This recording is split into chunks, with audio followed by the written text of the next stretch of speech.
जय हिंद एवरीवन। आज आप लोग के लिए very important mini mock test series का आज है दूसरा क्लास। इसमें भी आप लोग को बहुत ही मोस्ट इंपॉर्टेंट प्रश्न 22 अप्रैल 2024 के एग्जाम के लिए तैयार किए हैं। तो आप लोग को प्रैक्टिस को लास्ट तक अटेंड करना है, बिकॉज आप लोग के लिए ये प्रैक्टिस आप लोग को ये साबित करने पर लग जाएगी कि आप लोग कितना स्कोर करते हैं, किस लेवल तक पहुंच चुके हैं। आज आप लोग को जांच करना बहुत ही अनिवार्य है, क्योंकि आप लोग के पास टाइम बहुत ही कम है। तो फ्रेंड्स, सिलेक्शन आपका प्रश्न हमारा रहेगा, तो आप लोग इस प्रैक्टिस सेशन में कितना स्कोर करते हैं ये आप लोग को जरूर बताना होगा। चलिए चलते हैं अपने प्रश्नों पर। अगर रेडी हो गए हैं तो कलम और कॉपी लेकर बैठ जाइए, एनालिसिस भी करते चलिएगा एक एक प्रश्न का। मिलते हैं प्रश्नों पर। फ्रेंड्स, हम लोग मिनी मॉक टेस्ट के आ गए हैं अपने प्रश्नों पर, जिसमें मॉडल पेपर 2024 का है। टॉप 30 प्रश्न एग्जाम में यही से प्रश्न आएगा, इसमें से आप लोग को देखने को मिलेगा। तो पहला प्रश्न जो आपके स्क्रीन पर पूछा गया है फ्रेंड्स, कि दुनिया का सबसे गहरा महासागर कौन सा है। हर प्रश्न में हूबहू एग्जाम की तरह 4 ऑप्शन और एक ऑप्शन राइट चूज करना है, ठीक है।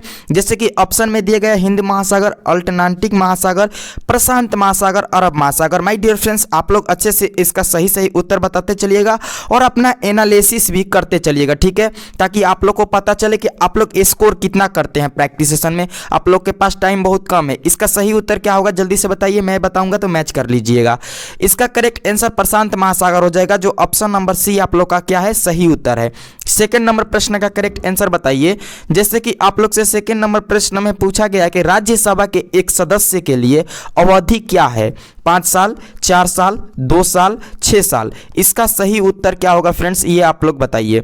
तो इसका करेक्ट आंसर आप लोग का 6 साल होगा। अगर आप लोग मेरे डेली प्रैक्टिस करते होंगे तो आप लोग का ये जितने भी प्रश्न करा रहे हैं, मैं पहले करा चुका हूं टॉपिक वाइज प्रैक्टिस सेशन में, जो आप लोग को टॉपिक वाइज लगातार प्रैक्टिस करा रहे थे उसमें। और आज जो आप लोग को मॉडल मिनी मॉडल पेपर एक सीरीज लेकर आए हैं, जो आप लोग को एग्जाम 2024 में बहुत ज़्यादा हेल्प करेगा, क्रैक करने में बहुत ज़्यादा मदद करेगा, उसमें आप लोग को वहाँ से प्रश्न देखने को मिलेगा। 3 नंबर प्रश्न पर चलते हैं। 3 नंबर प्रश्न जो आप लोग से पूछा गया कि अंतर्राष्ट्रीय न्यायालय के राष्ट्रपति नियुक्ति किए जाने वाले पहले भारतीय कौन थे। नगेंद्र सिंह, भगत सिंह, डॉक्टर हरदयाल या इनमें से कोई नहीं। फ्रेंड्स, जल्दी से बताइए इस प्रश्न का सही उत्तर। तो फ्रेंड्स बता दिए हैं, मैच कर लीजिए। नगेंद्र सिंह हो जाएगा, जो ऑप्शन नंबर ए आप लोग का क्या है, सही उत्तर है। Option number A is the right answer for this question. एक एक प्रश्नों को अच्छे से पढ़ते चलिएगा, ईमानदारी पूर्वक अपना उत्तर देते चलिएगा। 4 नंबर प्रश्न में आप लोग से पूछा गया कि कौन सा दिन मानव अधिकार दिवस के रूप में मनाया जाता है। डे मैं बता दूं कि दिवस ले लेकर आप लोग से रिलेटेड एक प्रश्न इंडियन आर्मी के एग्जाम में हमेशा पूछा है और आगे हमेशा पूछेगा। तो इसको आप लोग को कैसे भी करके रट लेना है, याद कर लेना है, प्रैक्टिस करना है, ये आप लोग को करना है। ऑप्शन में दिया गया है 24 अक्टूबर, 4 जुलाई और ऑप्शन नंबर सी में दिया गया है 10 दिसंबर, इनमें से कोई नहीं। अब इसका सही उत्तर क्या होगा ये आप लोग को जल्दी से बताना है। तो मानव अधिकार दिवस जो है माय डियर फ्रेंड्स आप लोग को 10 दिसंबर को मनाया जाता है, जो ऑप्शन नंबर सी आप लोग का करेक्ट आंसर है। 5 नंबर प्रश्न का करेक्ट आंसर बताइए। जैसे कि आप लोग से 5 नंबर प्रश्न में पूछा गया है, भारत की सबसे बड़ी बहुउद्देशीय नदी घाटी परियोजना है हीराकुंड, खगरा नागल, दामोदर वैली, इनमें से कोई नहीं। तो फ्रेंड्स इसका सही उत्तर क्या होगा ये जल्दी से बताइए। तो माय डियर फ्रेंड्स इसका करेक्ट आंसर होगा, मैच कीजिए, भागरा नांगल, जो ऑप्शन नंबर बी आप लोग का सही उत्तर है। 6 नंबर प्रश्न पर चलते हैं। जो 6 नंबर प्रश्न में आप लोग से पूछा गया है कि किस राज्य में सांची स्तूप स्थित है, मध्य प्रदेश, उत्तर प्रदेश, बिहार, महाराष्ट्र। इसमें सही उत्तर क्या होगा ये आप लोग को बताना है। तो माय डियर फ्रेंड्स आप लोग का करेक्ट आंसर मध्य प्रदेश हो जाएगा, जो ऑप्शन नंबर ए आप लोग का सही उत्तर है। सांची स्तूप मध्य प्रदेश राज्य में स्थित है। चलते हैं 7 नंबर प्रश्न पर। 7 नंबर प्रश्न में आप लोग से पूछा गया है कि ईच वन टीच वन कार्यक्रम से संबंधित है। पूर्ण शिक्षा, नियमित शिक्षा, गैर औपचारिक शिक्षा या जागरूक नागरिक। इसका सही उत्तर क्या होगा ये आप लोग को बताना है। तो माय डियर फ्रेंड्स इसका करेक्ट आंसर आप लोग को पूर्ण शिक्षा हो जाएगा, जो ईच वन टीच वन कार्यक्रम से संबंधित है, रिलेटेड है। तो आप लोग का ऑप्शन नंबर ए यहाँ पर करेक्ट उत्तर हो जाएगा। इसी तरह चलते हैं 8 नंबर प्रश्न पर। 8 नंबर प्रश्न में मेरे प्यारे दोस्तों आप लोग से पूछा गया है कि भारत और पाकिस्तान के बीच शिमला संधि पर हस्ताक्षर कब किए गए?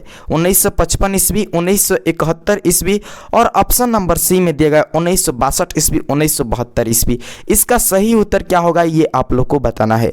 तो फ्रेंड्स इसका करेक्ट आंसर आप लोग का 1972 ईस्वी हो जाएगा, जो ऑप्शन नंबर डी आप लोग का सही उत्तर है। 1962 ईस्वी में मैं बता दूं कि भारत और चाइना के बीच जो युद्ध हुआ था वो कब हुआ था? 1962 ईस्वी में, ये आप लोग को याद रखना है। चलते हैं 9 नंबर प्रश्न पर। 9 नंबर प्रश्न में आप लोग से पूछा गया कि महानदी कहाँ से निकलती है? उद्गम पूछा जाता है, ठीक है, रायपुर, पटना, उज्जैन, देहरादून। इसका सही उत्तर क्या होगा? तो फ्रेंड्स इसका जो करेक्ट आंसर होगा आप लोग का रायपुर हो जाएगा। महानदी जो है रायपुर से निकलती है, जो ऑप्शन नंबर ए आप लोग का सही उत्तर है। 2023 में और इससे पहले भी आप लोग से मैं बता दूं कि पूछा गया है इंडियन आर्मी के एग्जाम में कि पटना, जो ऑप्शन नंबर बी में आप लोग को दिखाई दे रहा है, पटना किस नदी के किनारे स्थित है? तो ये आप लोग को याद रखना है गंगा नदी, क्योंकि इसलिए मैं आप लोग को बता रहा हूँ कि यहाँ से जो पटना है इससे हर बार एक प्रश्न पूछ दिया जाता है और यही प्रश्न कि पटना किस नदी के किनारे स्थित है। तो ऐसे आप लोग को बता देना है गंगा, और पूछा जाएगा गंगा की लंबाई कितनी होती है? भारत की सबसे लंबी नदी गंगा है, गंगा की लंबाई 2525 किलोमीटर है। ये आप लोग को तीनों क्वेश्चन जो अभी मैं बताया याद रखना है। देहरादून में एक चीज़ आप लोग को बहुत ज़्यादा इंडियन आर्मी में क्वेश्चन बनता है, IMA इंडियन मिलिट्री एकेडमी कहाँ है पूछा जाता है, तो देहरादून में। फिर पूछा जाता है आप लोग से friends NDA national defence academy कहाँ है, तो ये है आप लोग को खड़गवासला पुणे में। तो ये जो आप लोग का स्टैटिक जीके है जो मैं अभी आप लोग को बताया, इसको आप लोग याद कर लीजिएगा, ध्यान से सुन लीजिएगा, पीछे करके भी ध्यान से सुन लीजिएगा। चलते हैं 10 नंबर प्रश्न पर। 10 नंबर प्रश्न में आप लोग से पूछा गया है फ्रेंड्स कि कौन पुस्तक आनंद मठ लिखा गया था? बंकिम चंद्र चटर्जी, अब्दुल फजल, कालिदास, शरत चंद्र चटर्जी। इसका सही उत्तर क्या होगा जल्दी से बताइए। चैनल पर नए हैं फ्रेंड्स सब्सक्राइब कर लीजिए। अगर आप लोग को इस बार 2024 में फौजी बनना है तो जरूर सब्सक्राइब कर लीजिएगा, नोटिफिकेशन बेल आइकन को ऑन कर लीजिएगा, क्योंकि आप लोग को यहाँ पर प्रॉपर तरीका से तैयारी कराई जाएगी और आपके सपनों को साकार कराने में ओपी आर्मी क्लासेस बहुत ज़्यादा मेहनत और हेल्प करेगी। तो आप लोग हमारे साथ बने रहिए। हर क्लास का PDF आप लोग को टेलीग्राम पर दे देते हैं। टेलीग्राम का जो लिंक है इसके डिस्क्रिप्शन में दिए हैं, वहाँ से आप लोग जाकर जुड़ सकते हैं। चलिए इसका सही उत्तर बता दीजिए, हम लोग को बकवासबादी बाद में भी करते रहेंगे। इसका करेक्ट आंसर आप लोग को मेरे फ्रेंड्स हो जाएगा बंकिम चंद्र चटर्जी, जो अगर आप लोग ऑप्शन नंबर ए को चूज किए हैं तो आप लोग का 100% सही उत्तर है। 11 नंबर प्रश्न का करेक्ट आंसर बताइए। जैसे कि आप लोग से 11 नंबर प्रश्न में पूछा गया कि ब्लैंक मेघदूत के लेखक है। लेखक से रिलेटेड, राइटर से रिलेटेड एक प्रश्न इंडियन आर्मी के एग्जाम में आता है, आप लोग ध्यान दीजिएगा। कालिदास, तुलसीदास, कौटिल्य, वेदव्यास। इसका सही उत्तर क्या होगा ये आप लोग को बताना है। तो फ्रेंड्स जो मेघदूत का लेखक है वो कालिदास जी हो जाएंगे। जो कालिदास है ये आप लोग का सही उत्तर हो जाएगा। अगर आप लोग ने ऑप्शन नंबर ए को चूज किए हैं तो आप लोग का सही उत्तर है, नहीं किए हैं तो रॉन्ग। आप लोग का क्या होगा 0.25 आप लोग का मार्क्स कट जाएगा। अगर आप लोग सही करते हैं तो आप लोग को यहाँ पर 2 मार्क्स बनता है। तो 0.5 एक मार्क्स पे कटता है, तो 2 मार्क्स अगर बनता है तो कितना कटेगा 0.50। ठीक है, तो चलिए चलते हैं 12 नंबर प्रश्न पर। 12 नंबर प्रश्न में आप लोग सही उत्तर बताइए। जैसे कि आप लोग से 12 नंबर प्रश्न में पूछा गया कि सौरमंडल का सबसे बड़ा ग्रह कौन सा है। Very very important Indian army के एग्जाम में पूछा गया प्रश्न है आप लोग से कि सौरमंडल का सबसे बड़ा ग्रह कौन सा है। ऑप्शन में आप लोग को ए में दिया गया है बृहस्पति, बुध, और ऑप्शन नंबर सी में दिया गया है वीनस। इनमें से कोई नहीं। इसका सही उत्तर क्या होगा ये आप लोग को जल्दी से बता देना है। तो फ्रेंड्स इसका जो करेक्ट आंसर होगा आप लोग का माइट रेफरेंस अगर बना दिए है तो मैच कर लीजिए। इसका सही उत्तर बृहस्पति हो जाएगा, जो ऑप्शन नंबर ए आप लोग का सही उत्तर है। अगर आप लोग चूज किए हैं तो आप लोग का करेक्ट आंसर है। 13 नंबर प्रश्न पर चलते हैं। 13 नंबर जो प्रश्न है आप लोग से पूछा गया कि निम्न में से कौन हमारी संसद का हिस्सा नहीं है। अध्यक्ष, लोकसभा, मुख्य न्यायाधीश, इनमें से कोई नहीं। इसका सही उत्तर क्या होगा ये आप लोग को जल्दी से बताना है। तो बता दिए हैं तो मैच कर लीजिए। मुख्य न्यायाधीश है जो हमारी संसद का हिस्सा नहीं है, वो ऑप्शन नंबर आप लोग का सी सही उत्तर होगा। ऑप्शन नंबर सी आप लोग का राइट आंसर है, ये आप लोग को ध्यान देना है। 14 नंबर प्रश्न पर चलते हैं। 14 नंबर प्रश्न आपके स्क्रीन पर पूछा गया है फ्रेंड्स कि अशोक ने अंतिम लड़ाई कहाँ लड़ी थी। मल्ल्या, कलिंग, कोचिन, इनमें से कोई नहीं। इसका सही उत्तर क्या होगा ये आप लोग को जल्दी से बता देना है।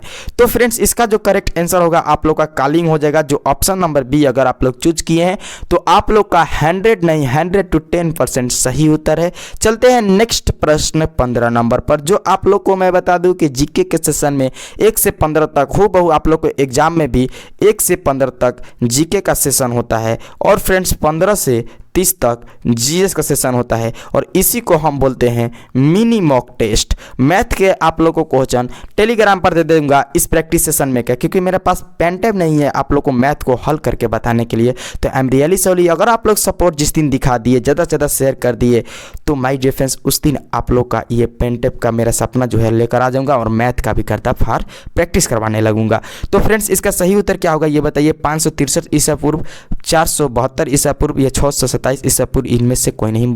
गौतम बुद्ध का जन्म कब हुआ था? तो फ्रेंड्स इसका करेक्ट आंसर होगा आप लोग का 563 ईसा पूर्व गौतम बुद्ध जी का जन्म हुआ था, जो ऑप्शन नंबर ए में आप लोग का सही उत्तर है। आगे हम लोग भाग 2 सामान्य विज्ञान written exam model paper soldier GD general science, जैसे कि 16 नंबर प्रश्न आप लोग से पूछा गया है कि एक युवा स्वस्थ आदमी के दिल की धड़कन की दर क्या है, और ऑप्शन में आप लोग को दिया गया है, और ये इंडियन आर्मी के एग्जाम में पूछा गया सवाल है, इसको आप लोग ध्यान दीजिएगा। ऑप्शन में दिया गया है 50 बार, 72 बार, 108 बार, इनमें से कोई नहीं। इसका सही उत्तर क्या होगा? तो फ्रेंड्स इसका करेक्ट आंसर आप लोग को 72 बार हो जाएगा, जो ऑप्शन नंबर बी आप लोग का सही उत्तर है। चलते हैं 17 नंबर प्रश्न पर। 17 नंबर प्रश्न में आप लोग से पूछा गया कि मस्तिष्क किसके लिए ब्लैंक जिम्मेदार है? सोच, शरीर संतुलन, दोनों, ए और बी केवल, ए और बी में केवल एक। इसका सही उत्तर क्या होगा?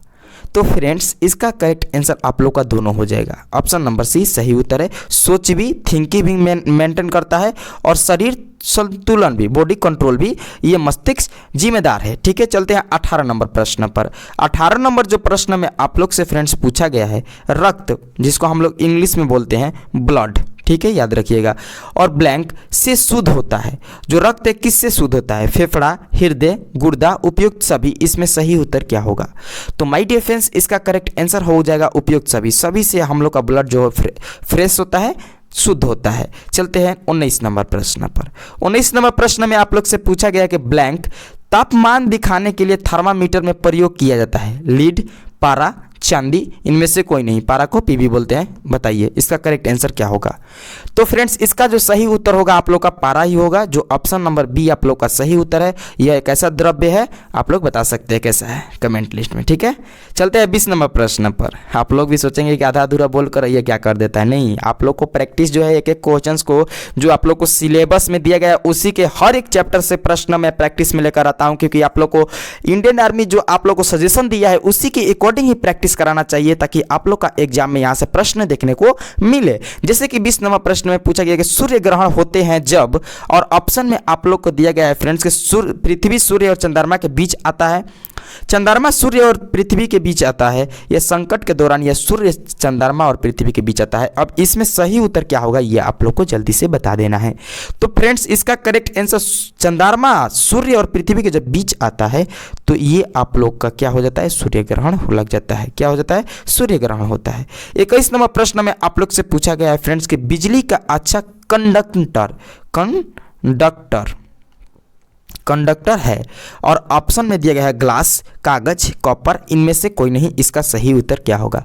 तो फ्रेंड्स इसका करेक्ट आंसर अगर आप लोग बना दिए हैं तो मैच कर लीजिए, कॉपर हो जाएगा, जो ऑप्शन नंबर सी में आप लोग का सही उत्तर है। 22 नंबर प्रश्न का करेक्ट आंसर बताइए। जैसे कि आप लोग से 22 नंबर प्रश्न में पूछा गया है कि बेरी बेरी विटामिन की कमी के कारण होता है। बेरी बेरी क्या है? रोग है, याद रखिएगा। बेरी बेरी जो रोग है वो किस विटामिन की कमी से होता है? ऑप्शन में दिए गए vitamin A, vitamin B, vitamin C, vitamin D. इसका सही उत्तर क्या होगा? फ्रेंड्स मैं बता दूं कि विटामिनों से रिलेटेड प्रश्न आप लोग के एग्जाम में पूछे जाते हैं, तो आप लोग को फोकस करना है, इस प्रश्न को ध्यान देना है। तो इसका सही उत्तर विटामिन बी के कमी से बेरी बेरी होता है, और विटामिन बी एस के कमी से रोतौंधी होता है। ये भी याद रखिएगा, रोतौंधी होता है। ठीक है, सी सबसे ज़्यादा कौन से फल में पाए जाते हैं? आंवला हो गया, विटामिन सी का स्रोत है, ये भी आप लोग से पूछा जाता है। विटामिन डी धूप, ठीक है, चलते हैं 23 नंबर प्रश्न पर। 23 नंबर प्रश्न में आप लोग से पूछा गया कि हीमोग्लोबिन ब्लैंक में पाया जाता है, सीरा, मूत्र, रक्त, एड्स। इसका सही उत्तर क्या होगा? तो फ्रेंड्स इसका करेक्ट आंसर रक्त हो जाएगा, जो ऑप्शन नंबर सी आप लोग का सही उत्तर है। 24 नंबर प्रश्न का सही उत्तर आप लोग बताइए। आप लोग से पूछा गया है कि आयरन जंग खा रही एक ब्लैंक है, अब क्या है? अब ऑप्शन आप लोग पढ़कर बताना। शारीरिक परिवर्तन, रासायनिक परिवर्तन, बायोकेमिकल परिवर्तन, विद्युत बदले। इसका सही उत्तर क्या होगा फ्रेंड्स? जल्दी से आप लोग इस प्रश्न का बता दीजिए। तो बता दिए हैं तो मैच कर लीजिए। इसका जो करेक्ट आंसर होगा रासायनिक परिवर्तन, केमिकल परिवर्तन। चलिए अब बताइए 25 नंबर प्रश्न का सही उत्तर। जैसे कि आप लोग से 25 नंबर प्रश्न में पूछा गया है कि पेनिसिलिन एक है एंटीबायोटिक, वसा, एंजाइमो, प्रोटीन। इसमें सही उत्तर क्या होगा ये आप लोग को जल्दी से बताना है। तो माय डियर फ्रेंड्स इसका करेक्ट आंसर एंटीबायोटिक हो जाएगा, जो ऑप्शन नंबर ए आप लोग का सही उत्तर है इस प्रश्न का। 26 नंबर प्रश्न का करेक्ट आंसर बताइए। जैसे कि आप लोग से 26 नंबर प्रश्न में पूछा गया है कि फूल में पुरुष और महिला जिन अंडाणु को कहा जाता है और युग्मनुज, पराग, प्यूपा या स्पर्म्स। इसका सही उत्तर क्या होगा? इसका जो करेक्ट आंसर होगा फ्रेंड्स आप लोग का पराग हो जाएगा, जो ऑप्शन नंबर बी आप लोग का सही उत्तर है। 27 नंबर प्रश्न का करेक्ट आंसर बताइए। जैसे कि आप लोग से 27 नंबर प्रश्न में पूछा गया कि ब्लैंक मौलिक कण की प्रोटॉन और इलेक्ट्रॉन के अलावा अन्य किसी परमाणु का गठन किया है, न्यूरॉन, फोटॉन, न्यूट्रॉन, एनॉन। इसका सही उत्तर क्या होगा? तो फ्रेंड्स इसका जो करेक्ट आंसर आप लोग का न्यूट्रॉन हो जाएगा, जो ऑप्शन नंबर सी आप लोग का सही उत्तर है। 28 नंबर प्रश्न का सही उत्तर बताइए। जैसे कि आप लोग से 28 नंबर प्रश्न में पूछा गया कि एक यौगिक नहीं है, एयर, इस्पात, जल, पीतल। इसका सही उत्तर क्या होगा? तो फ्रेंड्स इसका जो करेक्ट आंसर आप लोग का एयर हो जाएगा, जो ऑप्शन नंबर ए आप लोग का सही उत्तर है। 29 नंबर प्रश्न का करेक्ट आंसर बताइए। जैसे कि आप लोग से 29 नंबर प्रश्न जो second last mini model paper का आप लोग का प्रश्न है कि पत्तियां ब्लैंक के कारण हरी होती है, हरित लवक, पानी, जाइलम, ह्यूमरस। इसका सही उत्तर क्या होगा? तो फ्रेंड्स इसका करेक्ट आंसर हरित लवक हो जाएगा, जो ऑप्शन नंबर ए अगर आप लोग ने चूज किए हैं तो आप लोग का 100% सही उत्तर है। 30 नंबर प्रश्न और मिनी मॉडल पेपर का आज का लास्ट प्रश्न स्कोर बताना बहुत ही नेसेसरी है। पूछा गया प्रश्न कि मछलियां ब्लैंक के द्वारा श्वसन करती है। इंडियन आर्मी के एग्जाम में भी ये प्रश्न पूछा गया है। ये मत बोलिएगा कि ये आप लोग का लेटेस्ट प्रश्न है, प्रीवियस ईयर प्रश्न है। इसमें आप लोग का ऑप्शन ही दिया गया है त्वचा, गलफड़े, फेफड़े, इनमें से कोई नहीं। इसका सही उत्तर क्या होगा? तो फ्रेंड्स इसका जो करेक्ट आंसर है आप लोग का गलफड़े हो जाएगा, जो ऑप्शन नंबर बी आप लोग का सही उत्तर है। मछलियां गलफड़ों से श्वास यानी सांस लेती है। आप लोग ने top 30 model mini model paper का प्रश्न का प्रैक्टिस सेशन किए। इसमें आप लोग स्कोर कितना किए हैं ये आप लोग को कमेंट लिस्ट में बताना है। क्यों बताना है? क्योंकि आप लोग का कॉन्फिडेंस लेवल ऊपर की तरफ इंक्रीज होगा। और मैं बता दूं कि जब आप लोग का कॉन्फिडेंस लेवल बढ़ेगा तो आप लोग का एग्जाम 100% क्रैक होगा। तो माय डियर फ्रेंड्स ज़्यादा से ज़्यादा इस प्रैक्टिस सेशन को अपने फ्रेंड्स के साथ शेयर कीजिए, सपोर्ट दिखाइए कि मैं अपना पेन टेप खरीद लूँ। और हाँ, क्लास अच्छा लग रहा है तो एक चीज़ की कमी जरूर कर रहे हैं मेरे भाई। आप लोग के लिए प्रैक्टिस के लिए मैं प्रश्न क्वेश्चन सेट करता हूं, एक लाइक तो कर दीजिएगा।